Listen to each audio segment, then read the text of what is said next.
Hello, જય શ્રી કૃષ્ણ, જય માતાજી, જય દ્વારકાધીશ.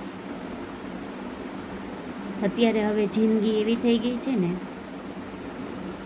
આપણે તો બધા સાથે સારો જ વ્યવહાર રાખીએ છીએ અને રાખવા માગીએ છીએ. જેને ન રાખવો હોય તેને જય શ્રી કૃષ્ણ અને જય દ્વારકાધીશ. પણ જ્યાં માન આપે ને તો માનથી જવાનું, બાકી માન ન મળે ને તો પછી એને પડતા મૂકી દેવાના.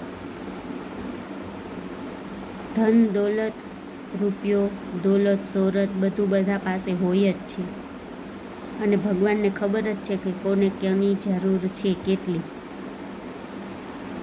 તો પછી એવા વ્યક્તિના ઘરે નહીં જવાનું જ્યાં ધન દોલત તો છે પણ મીઠો આવકાર નથી. અને જ્યાં આવકાર ન મળે ને એ ધન દોલત રૂપિયો નકામો.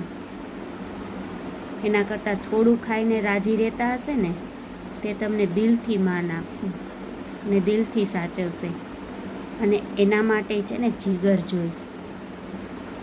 વ્યવહાર અને સંબંધ સાચવવા માટે છે ને જીગર અને મન જોઈ, જે અમુક પાસે જ હોય છે, બધાય પાસે નથી હોતું. અને ખાલી રૂપિયાથી નહીં બધું નથી થતું, આટલું યાદ રાખવાનું.